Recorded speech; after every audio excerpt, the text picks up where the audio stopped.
오늘 본문에서 예레미야는 감옥들에서도 계속 심판을 선포하죠. 이에 고관들이 왕께 예레미야를 죽이기를 간청을 합니다. 그만큼 사람들이 이 하나님의 말씀을 선포하는 예레미야를 미워했다는 것을 우리가 알 수 있습니다. 6절 말씀 우리 같이 읽겠습니다. 6절입니다. 그들이 예레미야를 끌어다가 감옥들에 있는 왕의 아들 말기야의 구덩이에 던져 넣을 때 예레미야를 줄로 달아내렸는데 그 구덩이에는 물이 없고 진창뿐이므로 예레미야가 진창 속에 빠졌더라. 지금 그 허락을 받은 고관들이 예레미야를 죽이려는 그 모습을 우리가 봤습니다. 왕의 아들 말기야의 구덩이에 던졌다. 근데 그 진창뿐인 구덩이여서 물이 없다. 예, 물이 없다는 것은 거기에서 이제 수분을 섭취하지 못하면 이제 죽게 된다라는 것도 우리가 알 수 있죠. 이 죽음의 순간에 이 에벳 멜렉이라는 사람이 손길을 내밉니다. 왕궁의 내시 구수인인데요. 예레미야의 구명을 탄원을 하죠. 그리고 허락을 받습니다. 그가 살리는 모습, 9절, 10절 그 탄원의 내용이 있습니다. 우리 같이 읽겠습니다. 내 주 왕이여, 저 사람들이 선지자 예레미야에게 행한 모든 일은 악하니이다. 성중에 떡이 떨어졌거늘 그들이 그를 구덩이에 던져 넣었으니 그가 거기서 굶어 죽으리이다 하니 왕이 구스 사람 에벤멜렉에게 명령하여 이르되 너는 여기서 30명을 데리고 가서 선지자 예레미야가 죽기 전에 그를 구덩이에서 끌어내라. 지금 이 에벤멜렉은 예레미야의 구명 자체도 용기를 낼 뿐만 아니라 지금 그 예레미야를 죽이려 하는 사람들의 행위, 예레미야에게 행한 모든 일이 악하다라고 얘기를 한 것입니다. 당시에 예레미야를 대적하고 예레미야를 싫어하는 이 사회적 분위기 가운데 이 에벤멜렉은 용기 있는 행동을 했던 것입니다. 여기서 그 핵심은 에벤멜렉이 그 사람들을 또 여론을 신경 쓰지 않았다는 것입니다. 그 결과 이 38장 보고 있는데 39장 가서 보면은 그가 선행으로 인해서 하나님으로부터 심판 가운데 구원받는다라는 선포를 듣게 됩니다. 그러니까 구원의 은혜를 누리게 되는 거죠. 그런데 그 과정에서 우리가 또 관심을 가지고 볼 것은 시드기야 왕입니다. 이제 많은 사람들이 고관들이 예레미야를 죽이자고 간청했을 때는 거기에 허락을 했다가 또 에벤멜렉이 용기를 내서 얘기를 하니까 그 구명에는 또 다시 마음이 바뀌어서 허락했다는 거죠. 그러니까 마음이 왔다 갔다 하는 모습을 보게 됩니다. 왜 이 왕에게 시드기야 왕에게 이런 마음이 있었을까? 14절 보죠. 14절 말씀 같이 읽겠습니다. 시드기야 왕이 사람을 보내어 선지자 예레미야를 여호와의 성전 셋째 문으로 들여오게 하고 왕이 예레미야에게 이르되 내가 내게 한 가지 일을 물으니 한마디도 내게 숨기지 말라. 지금 계속해서 이 시드기야 왕은 하나님의 말씀을 궁금해합니다. 뭐라고 하더냐라고 계속해서 질문하고 그 말씀에 순종을 하지 않으면서 계속해서 그 말씀의 내용을 질문하고 지금 이번에도 또 그렇게 궁금해하고 있죠. 그래서 불러서 숨기지 말고 얘기해라라고 얘기합니다. 그런데 하나님의 말씀 바뀌지 않습니다. 18절의 내용에 보면은 내가 만일 나가서 바벨론 왕의 고관들에게 항복하지 아니하면 이 성이 갈대아인의 손에 넘어가리니 그들이 이 성을 불사를 것이면 너는 그들의 손을 벗어나지 못하리라 하셨나이다. 하나님이 하신 말씀이죠. 여전히 바벨론에 의해서 무너질 것이다.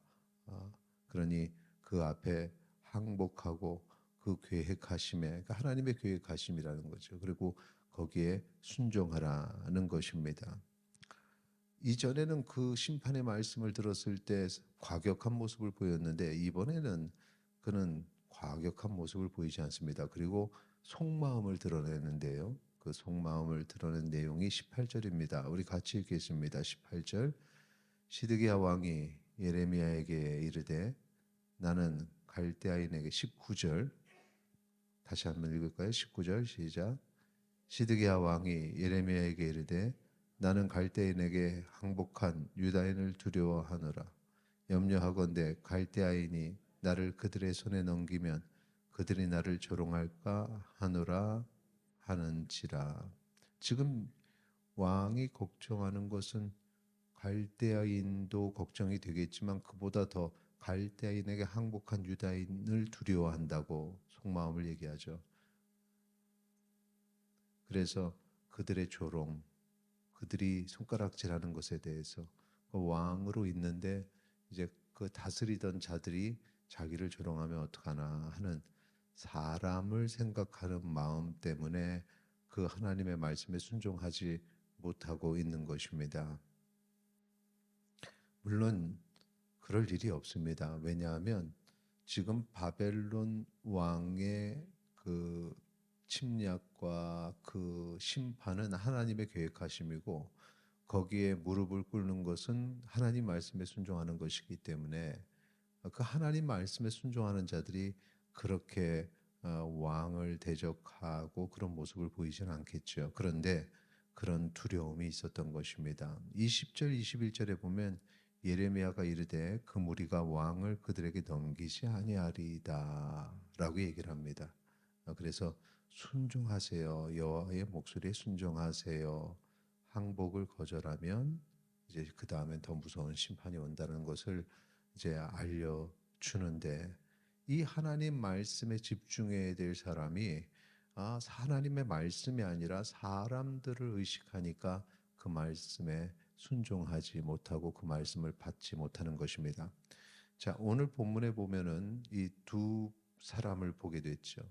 처음에 전체적인 분위기가 이 하나님의 말씀을 선포하는 예레미야를 죽여야 된다 하는 그런 분위기 속에서 에벳멜렉은 하나님의 사람을 구원하는 그런 일 했는데 이건 용기가 필요했다.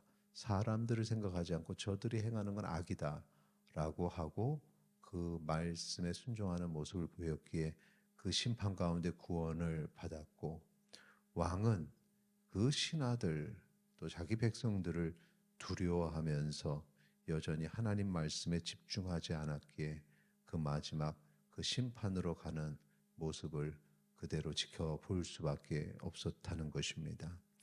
오늘 하나님의 말씀에 집중하지 못하는 여러 가지 이유들이 있지만 오늘 말씀을 통해서 우리가 사람을 생각하고 사람을 바라보고 사람 때문에 말씀에 집중하지 못하는 모습, 이것이 오늘 나의 모습이 아닌가 돌아보기를 소망합니다. 사람이 아니라 하나님께 집중해서 살아가시기 바랍니다. 하나님의 말씀에 더 귀를 기울이시기 바랍니다. 하나님 앞에서 바른 믿음을 보이는 것은 바로 하나님께 내 생각과 마음, 내가 바라보는 것을 초점을 하나님께로 맞추는 것입니다. 그러면 하나님께서도 우리를 바라봐 주시고 우리를 지켜 주십니다. 그래 사람 때문에 두려워하지 마시고 미래에 대한 소망이 없어서 걱정과 근심에 빠지지 마시고 하나님께 집중하여서 하나님이 일하시는 것을 보고 깨닫고 그렇게 담대하게 살아가는 주의 백성 되시기를 축원합니다. 하나님께서 주시는 놀라운 은혜를 체험하게 될 것입니다.